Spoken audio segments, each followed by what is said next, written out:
Juri Lotman was born in Petersburg, and he graduated from Leningrad State University in 1950. Year before, he understood what means Soviet education for university, because was in the process of fight against cosmopolitans. Some his professors and teachers were excluded from university and from academic life, and Lotman after that was in situation that it was impossible to continue education after graduation, and also it was impossible to find work in Petersburg. And in result, he heard about possibility to find work in Tartu, in Teachers Institute, and he used this possibility and arrived in Tartu in 1950. And as he later wrote about this, Tartu is and was and is my destiny. So Tartu is most important place for him. And of course, first reaction was culture shock, because he arrived into other world, because in Petersburg, Soviet power existed from 1917, in Estonia only from Second World War. So it means that Estonia remembered own past before Second World War, and also in university, in academic life, in Estonian bureaucracy, were many people who worked also actively in government and in different academic systems before Second World War. And it means that it was relatively high culture of relations and the bureaucracy. And for Lotman, it was paradise, because he was in Europe, like in other country. And of course, it was feeling of freedom, feeling of creativity, and he was so satisfied. And as he later remembers, he forgot about that Estonia was part of Soviet Union, and same process is what he knew and saw in Petersburg, also in Estonia. And I have one quotation from his known memoirs, what were dictated in 1992, year before dying. Ignorance of the language and the conditions, as well as the unforgivable stupidity that has accompanied me throughout my life, prevented me from understanding the tragedy of the local conditions in which we found ourselves. I perceived the situation as a poor idyll. Working with students was a great pleasure. An excellent library allowed me to promote the chapters of the thesis, which was already in its main part ready. Friendship of a group of young literary scholars who lived in Tartu at that time, all this caused me a constant feeling of happiness. 4 to 6 hours of lectures a day did not tire me, and the unexpected discovery that during the lecture I was able to arrive at fundamentally new ideas, and that by the end of the study, new and previously unknown concepts had appeared, really took off.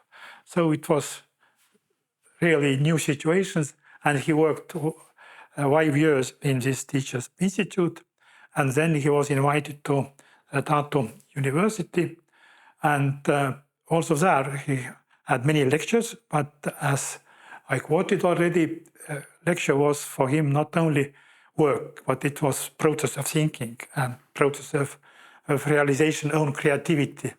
And also as student of Juri Lotman, I remember this process of reading of lectures. It was creative for lecturer most of all. So it was improvisation and very good and deep contact with audience. And this happiness was permanent for many years. And in 1964, he realized maybe first innovation in his life, important innovation. So he published his first semiotic book, lectures in structural poetics. And in same time, this book was first volume in new series, Science System Studies, in Russian through the Знаковым системам. And nowadays it's known as the first and oldest semiotic journal in the world.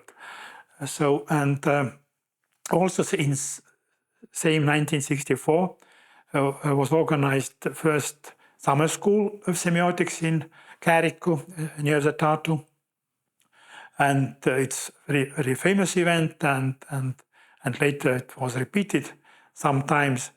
And all of these first volumes of Science System Studies were dedicated to this conference. Was a place for publishing all these materials of conferences.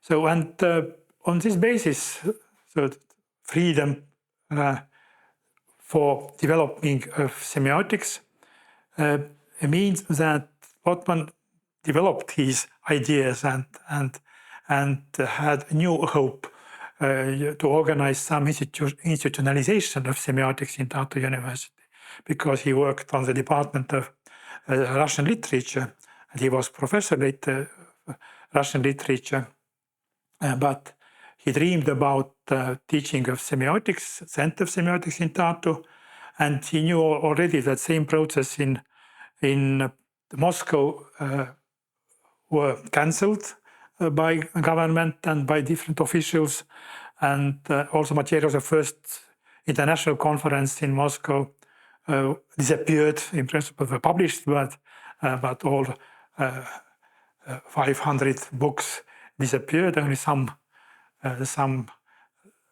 text were saved by different people, and nowadays, of course, published or republished again. And in 1967, this hope was relatively realized because he had possibility to organize a lab of semiotics in Tartu University, and with two vacations and two senior researchers positions. And one position he tried to divide between two very good Russian semioticians, Petigorsky and Uspensky, Moscow professors, and other full position of senior researcher was planned to Uku Masing, because Uku Masing was very close to Tartu. The Tartu school, especially to Vladimir Toporov, and as I remember these first events, so dialogues in German between Toporov and Uku Masing. So Uku Masing also published in Science System Studies one article, and so it was very close, and it was also important for Uku Masing to have this position, because he was in relatively difficult situation in Estonia. So, but then the opening of this lab was planned to organize in the beginning of at the beginning of January 1968, but it was delayed for different reasons. For that were and then happened 1968 in Europe. Soviet tanks in Prague, barricades in Paris, and of course all initiatives in field of semiotics were cancelled. All of these groups also were cancelled, and in principle after that it was very difficult to use even the word of semiotics in Russian, in Soviet Union, in different languages, of course. Why also this title already in 1964, this series was through the Znakovым системам, Science System Studies, not semiotics, because its Science System Studies were more neutral. So, and then after that, Lotman tried to realize his innovation in his books, and next years, the 1970 and 1971, he published some books about theory of text, structure of text, and about analysis of poetic text and so on. Also a book about film semiotics. And but at the same time, he was very close to people who fought against Soviet government and for dissidents, and in result, KGB was very interested in Lotman and also was provided search in his apartment at the beginning of 70s, and so it means that in Tartu was impossible to develop semiotics in this way as he dreamed, and he changed direction. So in 1973 were published collective thesis of semiotics of culture. It was program of cultural semiotics, and organized by Lotman mostly, but signed also by other colleagues from Moscow mostly. And this document was published not in Soviet Union because it's too dangerous. And he published this text in Russian in Warsaw, because there we organized a Congress of Slavists in same year. And the English version was published in Holland. And so it was very important to realize this innovation outside Soviet Union. And in result, this text was very interesting for academic community. And as one result or one reaction to this document was the reaction of Umberto Eco in Italy, who organized next year first World Congress in Semiotics. And Lotman was also invited, but of course it was impossible to leave Soviet Union because, like in 1950s, also in 1970s was very strong anti-Semitic wave in Soviet politics, and Lotman as Jew was again in very difficult situation. So he stayed in Tartu, and he realized his activity in his publications, in his articles and books, and also for him was very important collaboration with colleagues, with Estonian colleagues. Around him were some people who first were contact persons between him and Estonian culture and Estonian scientific community, and also he supported some of Estonian intellectuals like Jaak Põldmäe, for example, and Hanjan Tudam, and also so most bright young intellectuals were very interested in Lotman and semiotics in these times, and so it means that around Lotman was a very intensive intellectual life, not only Russian intellectual life, but also Estonian intellectual life. So again, Tartu was very specific place in this sense, because contact was possible and was possible to organize local events where it was possible to change ideas and to talk and create new ideas. And Lotman was very happy that exists this place like Tartu for him. And later in 1980s, 83, we organized some compromise lab of semiotics and history with Linnart Mäll, who was also very active co-author of Science System Studies and Estonian famous Orientalist and translator from different Oriental languages. And they were leaders of this lab together with Lotman, Mäll and Lotman. So, and then in 1992, after Perestroika, was possible to organize a department of semiotics, and And so Lotman became first professor of semiotics in Tartu University. So, and it was also very important that also his behavior in these times, it's very conflictual times with perestroika, and Lotman published some non-scientific articles where he defended independence of Estonia and supported this singing revolution and all these events what were very important for Estonians, and he was very active part of this process. So he wasn't part of Russian community in Estonia. He was part of Estonian community in Estonia.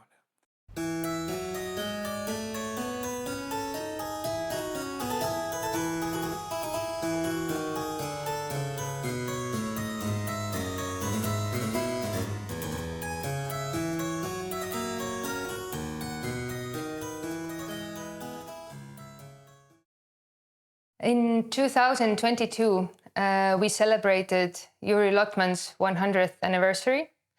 And in order to pay tribute to his scholarship, a very diverse program was put together with various international conferences and publications and seminars happening all around the world.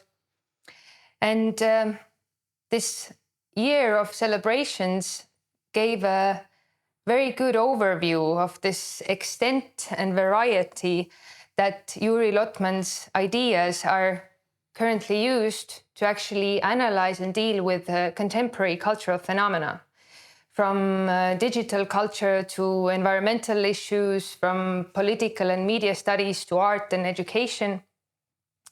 And this definitely raises the question that what is it in Lotman's ideas or in his works that makes so many scholars at this present moment step into dialogue with him to find answers to some of these current problems that we are facing? And of course, such a question cannot be answered in simple terms, but still I would like to propose maybe three aspects what I think that are relevant in this regard. And the first aspect that I would bring out, which makes Lotman very valuable for contemporary thinkers, is the way that he approaches whole-part relations in culture. Lotman was quite critical towards such scientific inquiry that moves from simple to complex, meaning that it is very convenient if we have a research object to break it apart into small bits and pieces and study each part in isolation. But to show how problematic that approach is, Lotman illustrated it with an example that it's similar to attempt if we would try to construct or assemble a living calf out of cut up steaks. And instead, he proposed that a much more productive way how we can think of culture and analyze processes in culture is to look at culture as a living system. And in that way, if culture is a living system, then every part in this system has a function and a meaning only in relation to the wider context that it belongs to. But for Lotman, it was also important that we shouldn't just switch from reductionist view to holism. Instead, what he in his works emphasizes is this constant need to move between whole and the part and to move between various levels. Because as he has shown that while there is some patterns or some structures that get repeated on every level of culture, which creates sort of analyzability, at the same time, each part in a semiotic system is also always an individuality. It's always to some extent asymmetrical to the whole, and this is what gives culture this immense flexibility. And so one important value of Lotman's theory for a contemporary world is exactly this possibility for multi-scalar or multi-level analysis. Another aspect which I consider very relevant for our modern situation is Lotman's interest in specifying the mechanism of dynamics, of finding answer to the question how and why culture changes. One question that we find throughout his works and in various forms is exactly, he posed this question of how can a culture change while maintaining its identity? And Lotman kind of grasped or proposed that culture in this sense is a mechanism of balance between these two opposing tendencies. So on the one hand, we always have in culture this strive towards the new, the unpredictable, but at the same time, equally necessary is to somehow maintain the experience of past epochs, of creating cohesion between different time periods in culture. And in Lotman works, we see that how this mechanism of balance functions becomes the most evident in cases of social cataclysms, of wars, of cultural disruptions. It is in these moments when we see that change without stability is actually destruction. And at the same time, too much stability inhibits our potential to adapt in culture. And considering this present moment we are living in, which is often characterized as time of social acceleration, of immense and growing unpredictability, then questions about how to describe, how to understand this and how to maintain this balance is probably some of the most central for all humanities scholars and social scientists as well. And maybe the last thing that I would bring out in this discussion, why Juri Lotman's works have a great value for the contemporary moment, it's connected to this quality of his semiotic models, or this principle that let's say, principle of multiplicity and also conflictuality. For Lotman, the smallest semiotic entity that is capable of creating any new meaning can never consist of only one sign or one language or one code. It is always based on a dialogue between two different partners.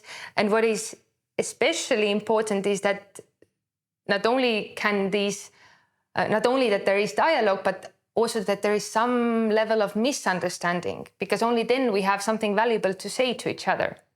And Lotman, in order to kind of exemplify this plurality and complexity of the information sphere that it's always involved in any communication act, Lotman brought an image of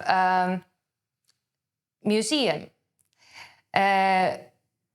to describe how semiosphere or the semiotic space works. And it would be easy to describe the meaning-making process in a museum by just saying that there is a visitor in the museum who's looking at the painting, but Lotman shows that it's always much more complicated. Next to the painting, there are usually various texts on the walls that already give us some interpretation of what we're seeing. There are tour guides and audio guides and other visitors who are also thinking at the same time or interpreting what we're seeing. And also the visitor comes to the museum with the previous cultural experience. And what is even more complicated is that often all these various texts that are present conflict with each other. They provide very different ways of seeing this. And Lotman shows us that this is not always a problem. Quite the contrary, this is also a big value of cultural communication, exactly this plurality.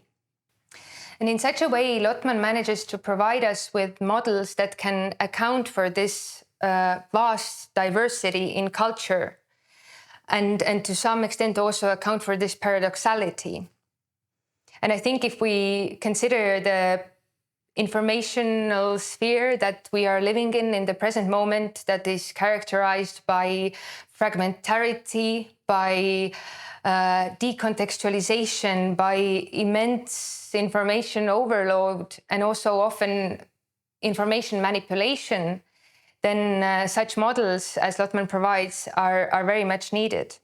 And also, in a broader sense, if we think of the biggest problems that we are facing as a humanity in the contemporary times, then these problems are often characterized as complex or in some cases also as wicked problems.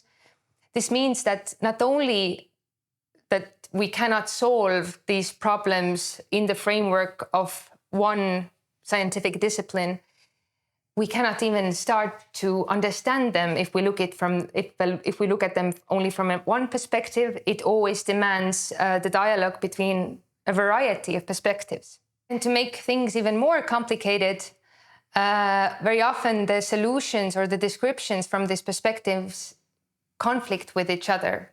And I'm not saying that Juri Lotman's semiotics can provide us with any clear-cut solutions for such problems, but what he can, I think, offer is the possibility to create a space where such paradoxality, such conflicting narratives and conflicting perspectives can be accommodated together, can be thought of. And this is one of the reasons why I think so many scholars at the present moment are stepping into dialogue with Juri Lotman's works.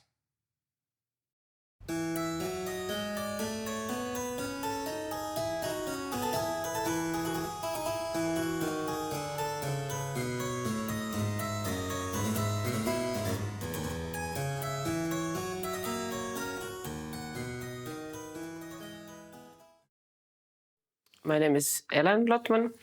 I am Juri Lotman's granddaughter.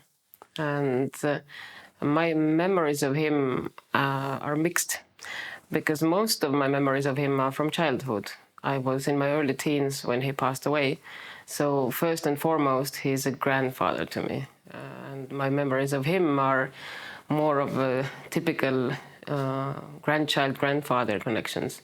But then again, when I grew up, I became a filmmaker, and I have revisited or refound him in his writings long after he had already passed. So in my early 20s and now recently, last year, I translated two of his books. One of them was called Film Semiotics, and the other was called Dialogue with the Screen. So these two books, while I was translating them from Russian to Estonian, they also gave me an opportunity to somehow be in a dialogue with my granddad. So right now, when I try to remember him, it comes as a mixture of grandchild memories and the filmmaker memories.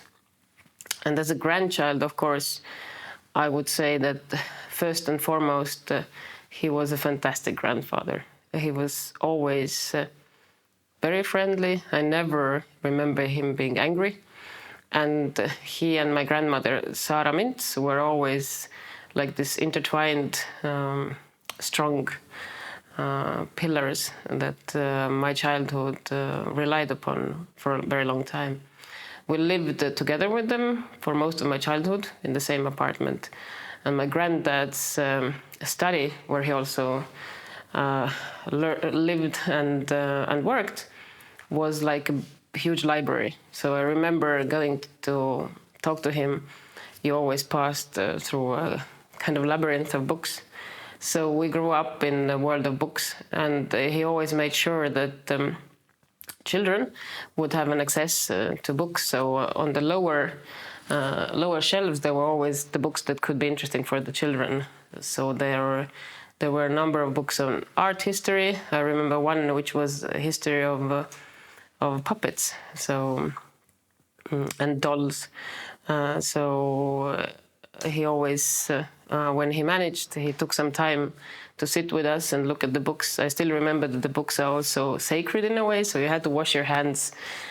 And it's funny, obviously, it must mean that we had a lot of pancakes when I was a kid, because I remember that my hands were always greasy from pancakes, and you had to wash your hands before you look at these books so that you don't grease the pages. So we kind of grew up in this environment of literature and culture all around us. It always reminds me of this funny story or this anecdote where two little fish are swimming in the sea and in the water, and then an older fish comes and asks, "So, guys, how's the water?" And one of the little fish says, "Oh, it's good." So these two, they swim on, and then one asks from the other, "What's water?" So it's my childhood. I never, when I was growing up, I never understood how much we were seeped through culture and literature. So for a very long time for me, it was this kind of what's water. It was something that I was swimming in all the time. And later, when I grew up, I started appreciating that it was a peculiar kind of childhood, and it had very, very unique sides to it. For example, when we went to sleep in the evenings, my granddad would always recite Pushkin. So much of Pushkin's poetry, for me, it makes me sleepy. Because I have this conditioned Pavlov reflex. When I hear Pushkin, I become sleepy, because it was part of my childhood, going to sleep. And I always remember falling asleep, hearing this typing from his room was next to ours. So I remember this the sound of his typing machine. I remember the feeling of when new books or new journals arrived, that he had a paper knife, and we were able, he allowed us to cut these pages open, and the smell of fresh books. So all of this was kind of all around us all the time. And I'm not sure until now how much my film interest also is connected to the fact that he was very much interested in films, because the time when I grew up, there weren't really many films to see.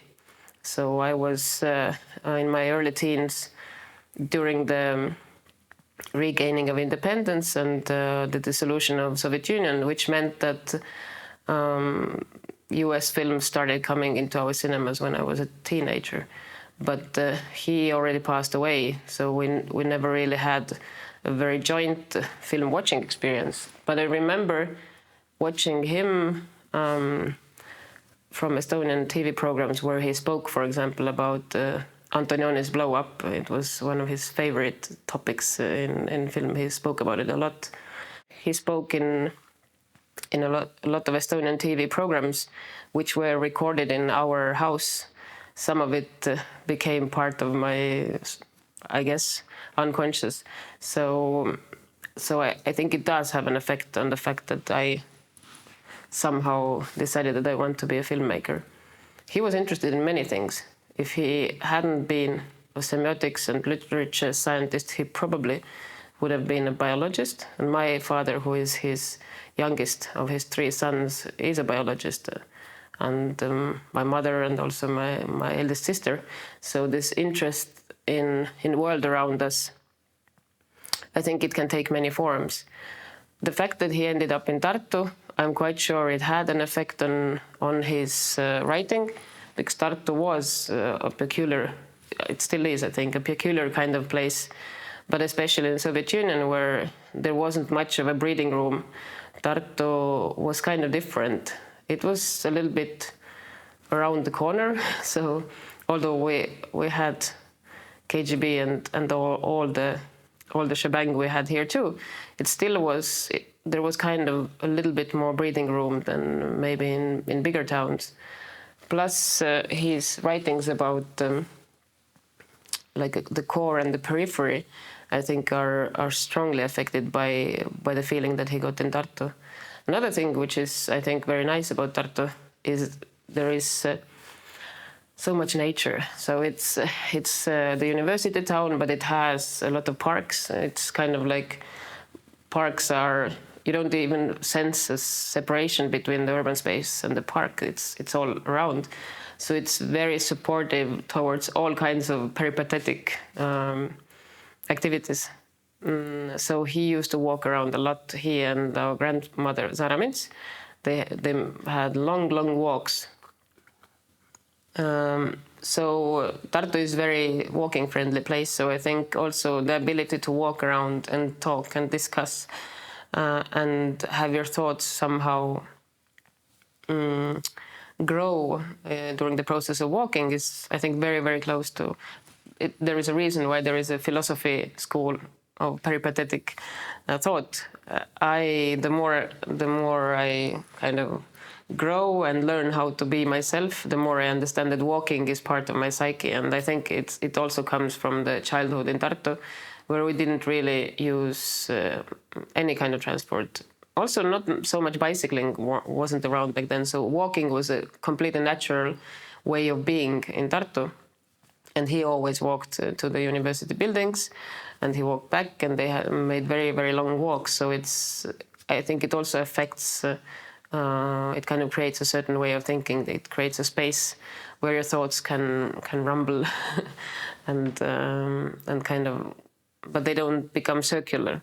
When you sit or when you use transport, then the thoughts, they somehow can become circular. But when you walk, you transcend different spaces. And now I know so much more about human cognition, and that I know that human cognition is connected to a sense of space. So I think this also affected him quite a lot. Also, this unique little bubble that formed here in Tartu out of this group of I can't really say expat because it was Soviet Union, so it wasn't really expatriate, but it was a number of similarly thinking academic brains that somehow met here in Tartu, and they formed this unique circle that shared similar thoughts. My child, of course, for me, most of these big scientists were kind of cheek pinchers. I was little, so they always kind of looked at me from up above and said, "Oh, how are you doing?" So in my childhood, words like cafedra, for example, it's a Russian word for the department. This is connected with the word cafe, so it's like coffee and department, people sitting and talking and discussing. It all forms this kind of a bubble memory. When I was a kid, we had a lot of at our home in the evenings. There was always a lot of students, so I used to fall asleep with the sounds of people discussing world things around the table in the other room. So for me, always, it kind of gives a sense of safety that people are talking about things and discussing and being really intense about it, at the same time not conflicting. And my granddad was always making sure that the students have something to eat. So even if in the times where there wasn't much food, he would cook, and there was always tea on the table. So you always this kind of drinking tea and talking about the world for me creates this full sense of safety. And another personal memory, which it was created by books, was that growing up in such a so much books, at some point I started finding shelter in the books, and whenever it felt like the world is confusing or unsafe or too dynamic, I always knew that there is one thing that I can be completely sure about: the safety in the fact that you can take this and there is another world there. And if you put this away, you take another one, and it's a door to a world. So the safety in knowledge that there is never a moment where you can say, I know everything. This created a sense of safety, a sense of I can always, however unstable the world is, there is always something to find out. So I wouldn't say that we had kind of extreme scientific, this kind of rigorous scientific home, because it was open to any kind of worldview. Also religiously, my parents and my grandparents, they were agnostic, but they never forced any worldview upon us. We were always encouraged to look around and to find our own kind of road. So be religiously curious. So I feel that the transformation of this kind of scientific worldview is not about rigorous search for truth, but it's more about curiosity and knowing that there is always something to find out. And I feel, for me, this is much more open and safe way of looking at science, because science always finds ways to find out more. And along this process, some things, some ideas, some very, very scientific, strong opinions might be changed. So it's always open to change and open to new interpretations. So in a way, change is part of a scientific thought. So at some point, I think it's very Buddhist to always be open to change and to always be open to new worldviews and to be curious. I think that's one of the things that he really, really was. He was always very curious. For example, Estonian language, he didn't really speak very well Estonian language because although most of his life he lived in Estonia, the daily language in our home was Russian, and his daily language also at work was Russian. But I think he was curious about the language. So with my school friends, he always tried to speak Estonian, and he was always laughing. So I think this kind of a sensation of curiosity and sensation of trying to find out more was that you can find in his books, was with him all the time, also when he was a granddad. And one thing that I really admired about him, or in hindsight really admire about him, is this ingenious search for solutions through humor. I remember once, so back then in Soviet Union, the types of bread we had, well, in Estonia you have black bread and white bread. So the type of bread we had was a loaf. Nowadays it's cut into pieces, but it was one loaf. And kids always fought for like the ends of the loaf, so this kind of round pieces. And me and my sister, we have my older sister, I have another sister and a brother too, but my older sister, we have a very short time gap. It's only 1 year difference. So we were always fighting for different things.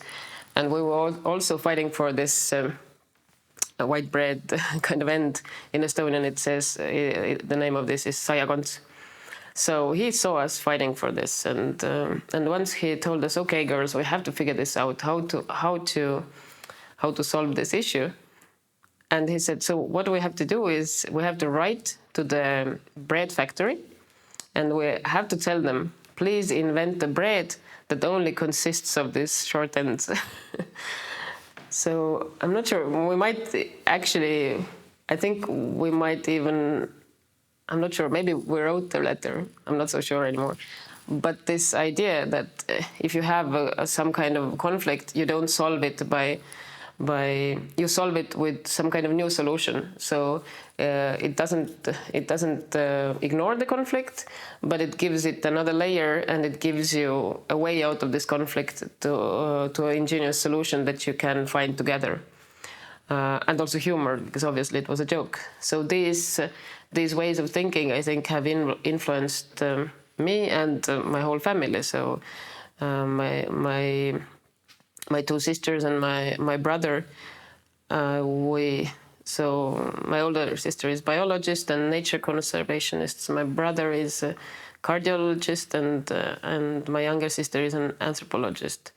So we all somehow look in our work for ways of helping people, for ways of giving people respite, and the ways of finding new solutions that help people live in this otherwise conflict-prone and complicated world.